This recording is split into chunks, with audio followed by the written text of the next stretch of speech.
What makes a ruler truly magnificent?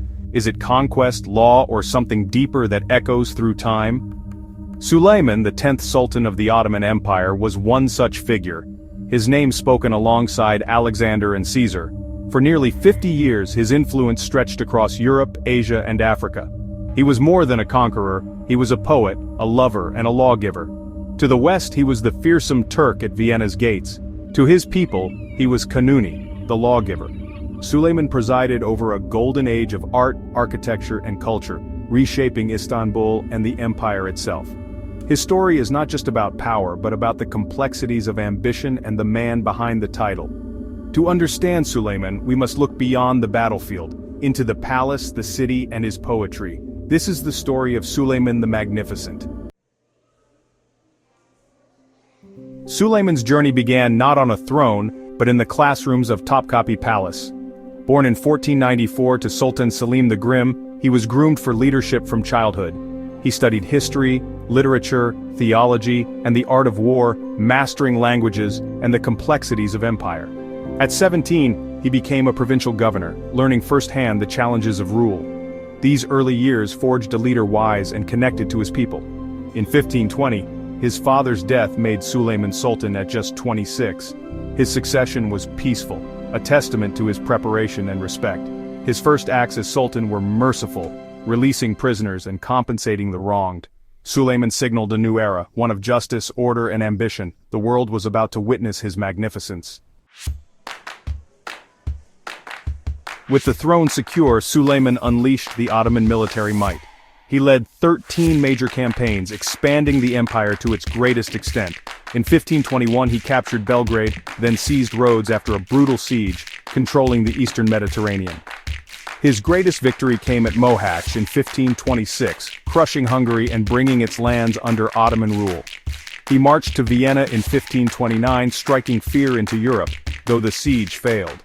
Suleiman's ambitions reached beyond Europe. He fought the Safavids, captured Baghdad, and dominated the seas with Admiral Barbarossa.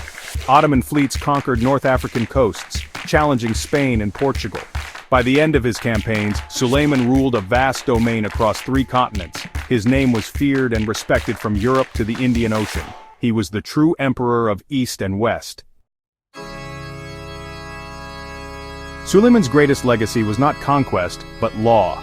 Known as Kanuni, the lawgiver, he reformed and unified the empire's legal system. With jurist Ebu Suud Effendi, he created the Kanun-i Osmani, blending Islamic and secular law. The new code brought order to a diverse, multi-ethnic empire. It ensured fair trials, predictable taxes, and protected property rights for all subjects. Christian and Jewish communities were granted autonomy, fostering stability and tolerance. Suleiman's reforms built a foundation of justice that lasted centuries. He believed a just ruler was God's shadow on earth, responsible for his people's welfare. By establishing clear laws, he strengthened the empire's soul.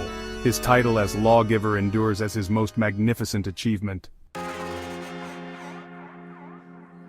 Within Topkapi's walls, a love story changed the Ottoman dynasty forever.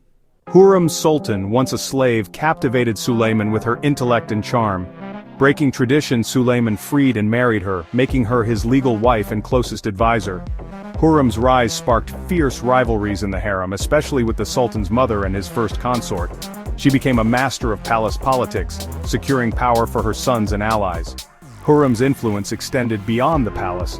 She corresponded with foreign rulers and sponsored public works. As a patron of the arts and a political force, she redefined the role of women in the empire.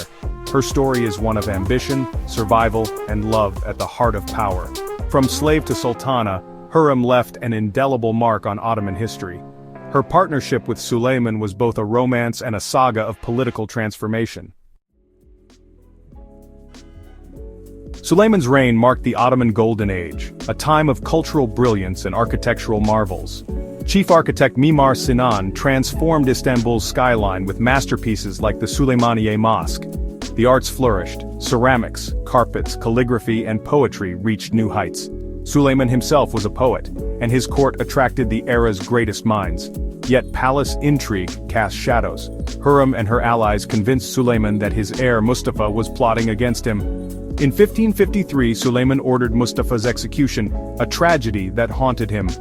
Hurrem's death in 1558 left Suleiman alone and grief-stricken. Despite declining health, he led one last campaign in 1566, dying before its end. His death was kept secret to preserve order. Suleiman left an empire at its zenith, a legacy of law, culture, and tragedy. His life reminds us that even the greatest rulers are shaped by love, loss, and the burdens of power.